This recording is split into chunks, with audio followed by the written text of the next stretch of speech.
ഞാൻ വിനയപൂർവ്വം അദ്ദേഹത്തോട് അഭ്യർത്ഥിക്കുന്നു, അദ്ദേഹം നിലമ്പൂരിലെ പ്രചരണം കഴിഞ്ഞു പോകുന്നതിന് മുമ്പ് ഈ 7 ചോദ്യങ്ങൾക്കും അദ്ദേഹം ഉത്തരം പറയണം. നമുക്കറിയാം, നിലമ്പൂർ ഉൾപ്പെടെ മലയോര പ്രദേശം കേരളത്തിലുണ്ട്. വ്യാപകമായ വന്യജീവി ആക്രമണമാണ്. ഈ കഴിഞ്ഞ കുറെ വർഷങ്ങൾക്കിടയിൽ 1000-ലധികം പേർ കൊല്ലപ്പെടുകയും 8000-ലധികം പേർക്ക് പരിക്കുപറ്റി ആശുപത്രിയിൽ കിടക്കുകയും ചെയ്യാണ്.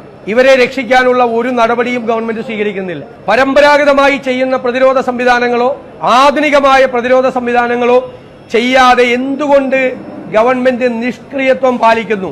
കേന്ദ്ര സർക്കാരിന്റെ ഉത്തരവുണ്ടായിട്ട് പോലും മനുഷ്യജീവന് അപകടകാരികളാകുന്ന മൃഗങ്ങളെ കൊല്ലാനുള്ള അധികാരം സംസ്ഥാനത്തിനുണ്ടായിട്ടും എന്തുകൊണ്ട് അത് ഉപയോഗിക്കാതെ, എന്തുകൊണ്ടാണ് നിഷ്ക്രിയത്വം മുഖമുദ്രയായി എടുക്കുന്നത്?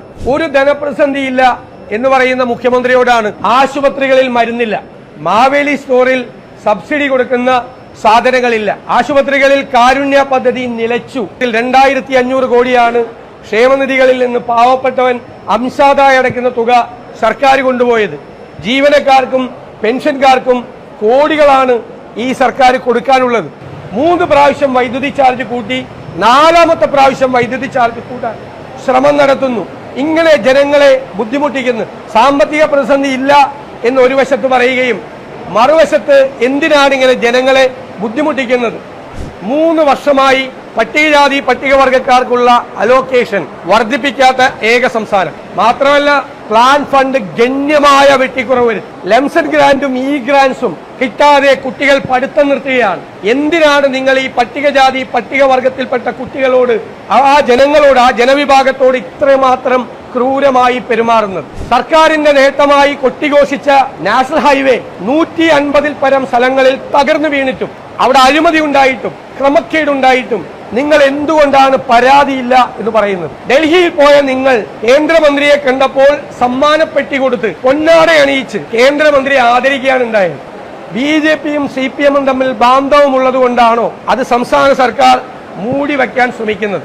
ആശാ വർക്കർമാരോട് ക്രൂരമായി പെരുമാറുന്നു. അവർക്ക് പൈസ കൂട്ടിക്കൊടുക്കില്ല എന്ന് മാത്രമല്ല, മന്ത്രിമാരടക്കമുള്ള CPM നേതാക്കന്മാർ എന്തിനാണ് അവരെ അപമാനിക്കുന്നത്? നിങ്ങൾ എന്നാണ് മുതലാളിമാരായത്?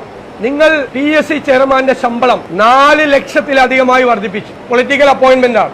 3,80,000 രൂപ നിങ്ങൾ PSC മെമ്പറിന്റെ ശമ്പളം വർദ്ധിപ്പിച്ചു. അവരുടെ പെൻഷൻ കേട്ടാൽ ഞെട്ടിപ്പോകുന്ന തരത്തിൽ വർദ്ധിപ്പിച്ചു. മുഖ്യമന്ത്രിയുടെ സോഷ്യൽ മീഡിയ ടീം 12 പേരാണ്. ഒരു മാസത്തെ ചെലവ് 80 ലക്ഷം രൂപയാണ്. എന്തിനാണ് മുഖ്യമന്ത്രിയുടെ സോഷ്യൽ മീഡിയയിൽ ഒരു മാസം 80 ലക്ഷം രൂപ ചെലവാക്കുന്നത്? എന്തിനാണ് അവരുടെ ശമ്പളം വീണ്ടും കൂട്ടിക്കൊടുത്തത്?